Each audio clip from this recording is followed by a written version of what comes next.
I finally have this story ready for you guys, and throughout the video I'm going to be reading from messages that I exchanged with the person who made these figures. I want to be sure that I get all the information correct and don't leave anything out. So if you see me checking out the I've got several pages of messages here back and forth between us. So this whole thing started out with what I had seen promoted or advertised as a Canadian GIJoe exclusive set of figures.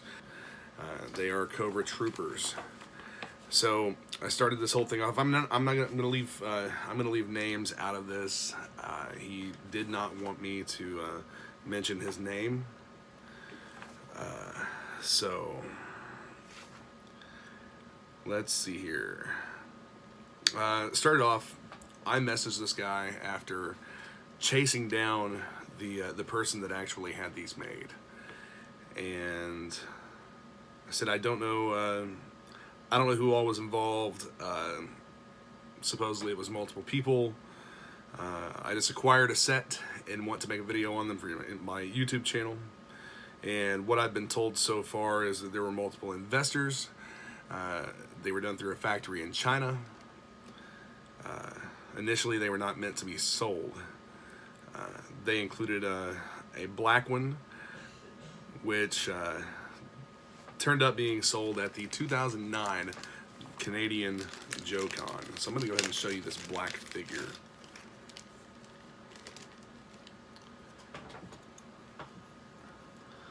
This figure. This is the prototype test shot. As you can see, he has eyebrows, but he does not have eyes.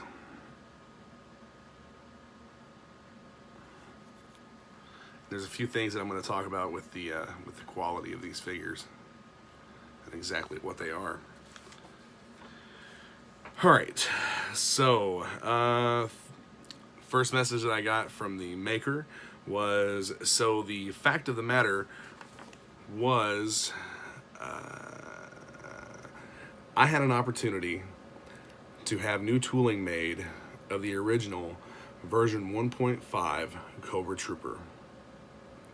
The project was essentially a private Kickstarter. I was responsible for every aspect of the project. And again, I'm scanning through this to leave some of it out because it contains names and whatnot. He did this through people ordering quantities of figures that they wanted from this run as well.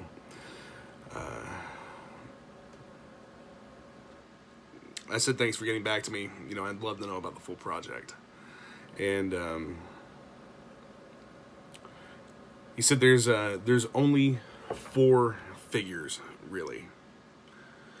In 2008, I was approached by my contact in China. He was a tooling engineer and had been giving me packaged samples of 25th anniversary figures and vehicles months before they arrived at retail. He said that his boss was interested in making tooling of vintage figures so they could do some small runs on the side and make some extra cash. So, you know, this being a Chinese factory, pretty much anybody that's involved in toy collecting knows that some of the Chinese factories, they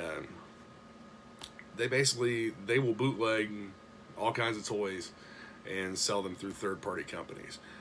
Some of the third-party stuff is in some ways better than the original, like Hasbro products.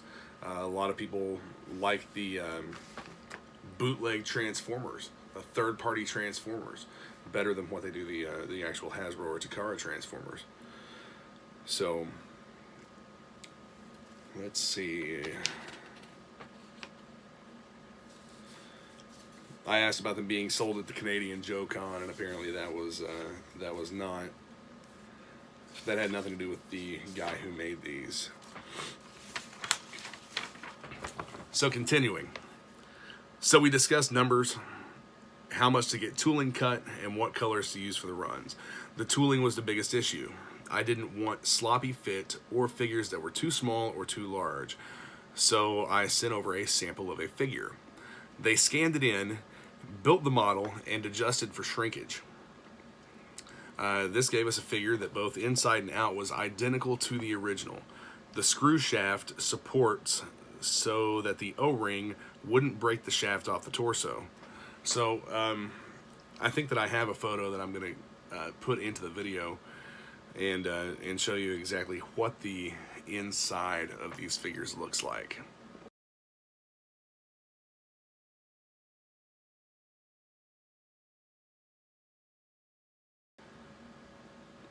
We made sure that we could do the FM radio / sonic welds, which fused the two upper arm pieces together around the swivel arm elbow peg. Okay, so what he's talking about there, the two halves of the upper arm, they are sonic welded together with this this socket inside. There's a socket inside here and a peg that goes in the socket for the swivel arm. So these two pieces are sonic welded together. Let's see. I lost my place. For me, design and engineering quality was as important, if not more so, than the decos and accessories. After we had what looked like a good set of tools and the assembly process was correct, a test batch of figures was ran. He says, "Oh, I was adamant that the rivets would not be painted. We were going to color anodize them just like a Hasbro made figure. That meant we had Hasbro quality plastic, Hasbro quality tooling, and Hasbro quality assembly process. The next step was tampografts." And he asked me how much I knew about the process. I didn't know anything about tampografts or how tampografts were made. So you want to put a logo on the figure, right? You want to use a tampograph machine to do it. So they have a highly polished metal plate, and you etch the logo onto the plate. A robotic arm spreads paint on the tampo plate. Then a sponge on an arm machine presses down over the etched area which has paint on it. The sponge then moves over to a plate that holds in place the part that was going to receive the tampo and presses it down. And you have the tampo stamp applied to the part. So what he's talking about is the Cobra logo. That is done with a tampograph plate.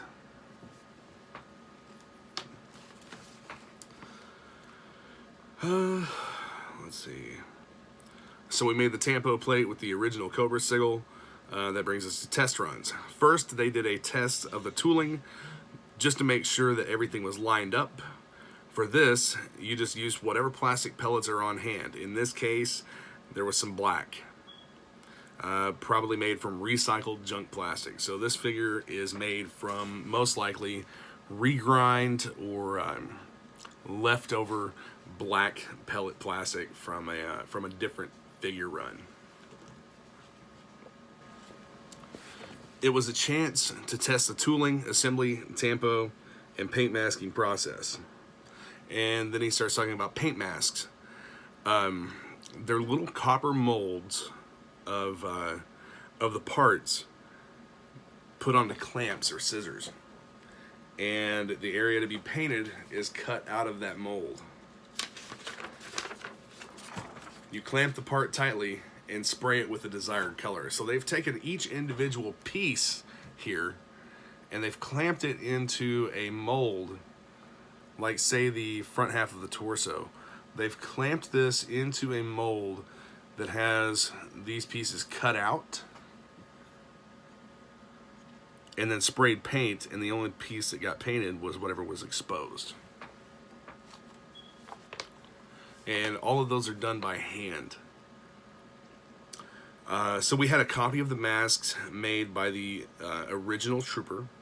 Anything else would have cost a fortune, he says. So we tested the masks, and that is the black figure. There's maybe a couple dozen. As far as I'm aware, they never did a run of them. So that brings us to your 4 figures. So we're looking at the fact that there's possibly only a couple dozen of these test shot figures. So this is pretty much an extreme rarity. So having this, in my opinion, this figure is as much a part of this set as this one or the other 3. Because it is the test for them. I discussed designs and limitations with the people who wanted to finance the runs. The guys in China were already going to do a crimson colored set, so I had first dibs on the run if I wanted it. They would give me a discount if I bought the majority of the run, so I did. 1,100 out of the 1,250 made. So they made 1,250 of this figure. And the person who's responsible for these bought out with financing from buyers 1,100 of them. So that's the final number on this guy. 1,100 of these Crimson Troopers. And the story behind this guy, like each one of these has a story, and that's the really amazing part for me. I helped them do the colors. We computer matched the plastic colors to in-hand samples of a 1985 Crimson Guard figure. So this is computer color matched to a 1985 Crimson Guard figure. I received the first sample that they run before they went in for painting and tampo. So the maker has a sample that's unpainted. I don't have a photo of that. I wish I did. I wish that I would have gotten one for the video. He said you'll notice that the prototype has a matte black face mask and not gloss. Yeah. His face mask is matte black. And he said, I almost forgot about the rifle. And the story of the rifle is pretty important. So we did our best to color match the dark gray color of the 82 to 83 accessories. My rifles are a bit more stiff than a vintage version, but otherwise practically identical. And I was not happy with that. My number one order was that we would not make copies or clones of figures. If we did, I would shut down the project immediately and out myself and the people in China involved to the Hasbro corporate security. I wanted the rifles in a very distinct color, not gray. I wanted a gunmetal color with metallic sheen finish. And I wanted the stocks and pistol grips to be painted brown. They instead made cloned rifles, and I was very upset about it. So this rifle is a clone of the original rifle that came with the version 1.5 Trooper. Color matched and everything. This is the Dragunov Rifle. Now, at the same time, this is made same factory and everything as the Hasbro products. Anyway, you will notice the anodized red rivets on the shoulders and elbows, as well as sonic welded shoulders and waist pieces. That was actually a problem at first. We couldn't get the waist pieces to stay together. Needed to melt the plastic more with the sonic welding machine. So I'm going to take the Crimson Trooper out here and show you the rivets. The rivets are red anodized. They are not painted, and that's all the rivets in the arms.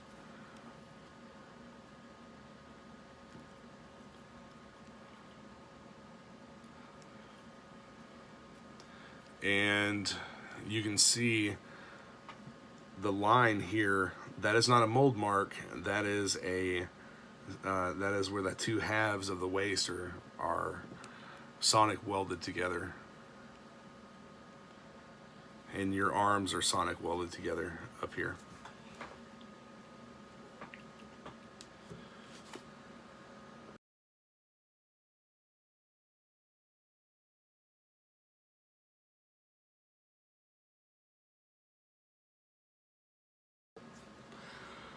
So back to our numbers, we have, maybe a couple dozen of the black ones, and we've got 1,100 of the crimsons.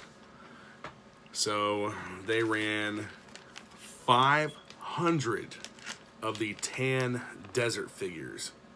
Now, this figure is computer color matched to a 1984 Recondo. It has a slight green hue to the tan, so you could say desert jungle colored. I wanted to add green camo to make them mixed environment, but the paint mask costs were just too much. So this is the Desert Trooper, and he is color matched to a 1984 Recondo. But even though they couldn't do the color masking, what they could do was get another tampo plate for 150 bucks. So thanks to the work of a friend, we had a Scorpion Cobra sigil, and it was amazing. His work was fabulous. So 500 Desert Cobra Troopers were made with the Desert Scorpion sigil. I'm not sure how well you're going to be able to see that. I'll take a close-up photo and attach it to the end of this segment.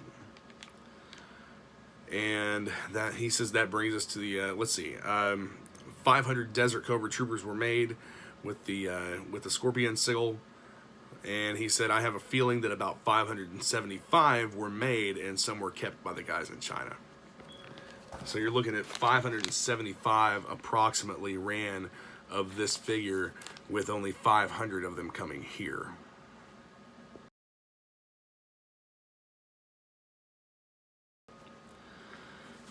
So this brings us to the gray figures.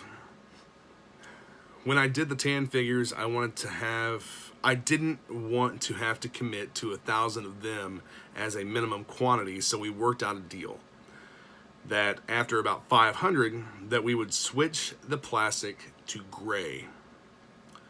And I asked if that was the gray Stingers or the Arctic figures, and he said both. He said the only difference is the deco. In that picture I posted, the gray has yellowed or faded. Originally, the gray was the exact same color on the Arctic and Stinger figures. So I'm going to hold these guys up next to each other, and it seems like every one of these Stinger figures that I've seen all look exactly the same. You notice he's a little bit more gray, and this is a little more blue-gray. And I'm wondering if that doesn't have something to do with the material that was used to paint, something of that nature. I don't know if this figure has yellowed or faded, because this one should have yellowed or faded as well. And I mean, this figure's gray color with all the black paint masking, I think that might have a little bit of something to do with it. But I mean, you hold their arms up next to each other, you can see that, you know, the figure on my left hand is a little more blue-gray than the figure on the right. But these are the two gray figures, the Arctic and the Stinger. So, numbers on those figures, 500 gray figures were made. 250 got the Stinger deco, and 250 got the Arctic blue.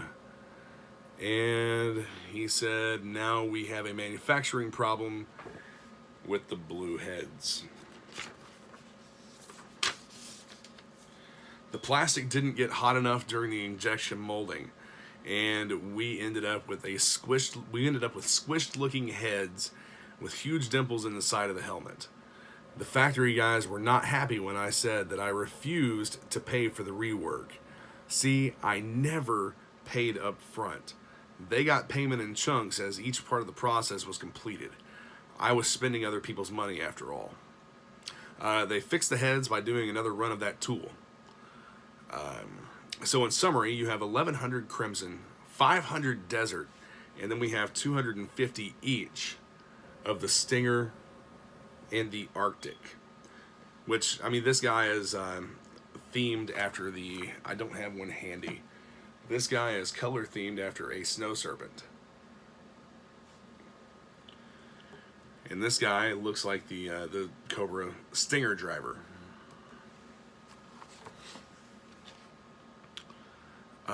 Let's see. Let me get back to it. So, made in a made in a Hasbro contracted factory with the same engineering, same line workers, same paints, same plastic, same technologies. My figures are technically close to Hasbro quality as I can get. Then he talks about money, just some of the costs that was involved.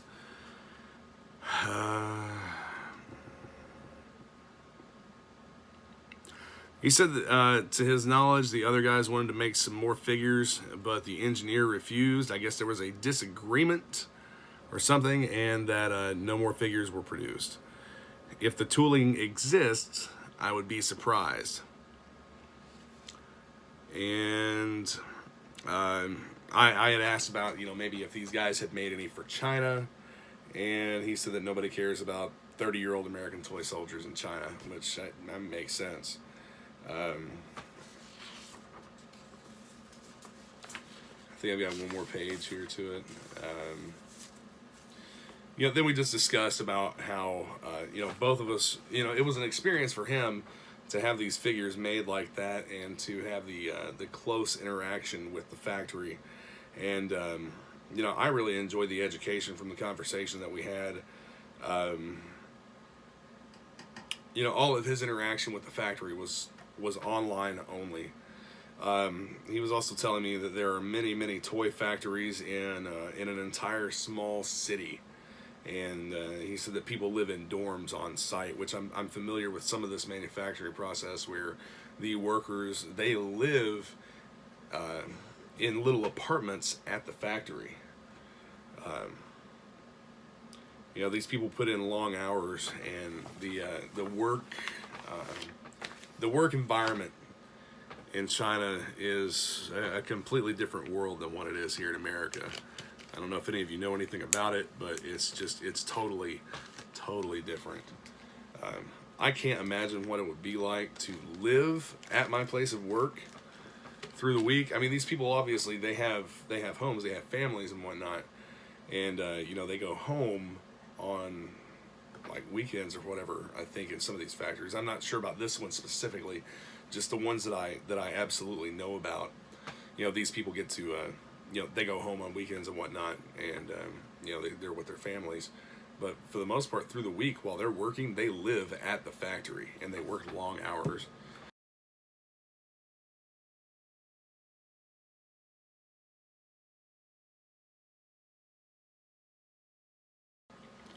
So let's give a rundown before we end this video of each figure and the weapon accessory.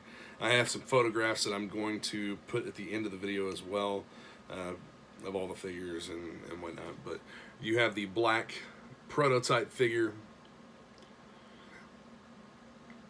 and like I said, he told me that there's only a couple dozen of these in existence, and again, I consider it to be as much a part of this these were made like right before Black Major Toys started to come out with theirs, apparently. And I'm going to call these the first bootlegs. And then you have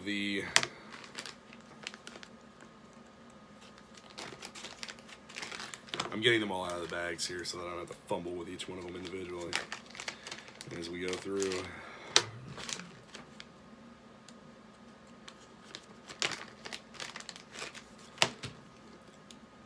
So onto the actual set, you have the Crimson Trooper, of which there are 1,100. You have the Desert Trooper in the Recondo Tan.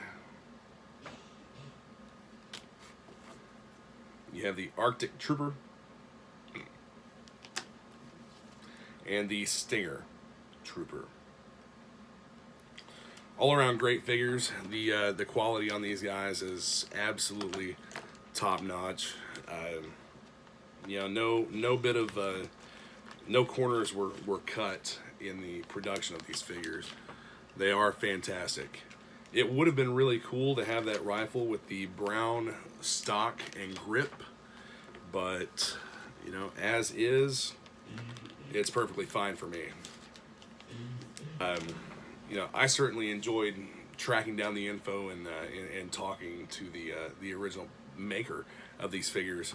It was really cool. If you get a chance to buy a set of these figures, especially if you can get a set including the black prototype figure, of which there's only a couple dozen, buy the set. It's a great addition to your collection, especially if you're into third-party stuff. You know, I wish that they would have continued to make more. You know, these figures, they are absolutely fantastic. They are on par with Hasbro produced figures. So be sure to hit that subscribe button. Stay tuned for more videos. I've got plenty more stuff coming up for you guys. Later.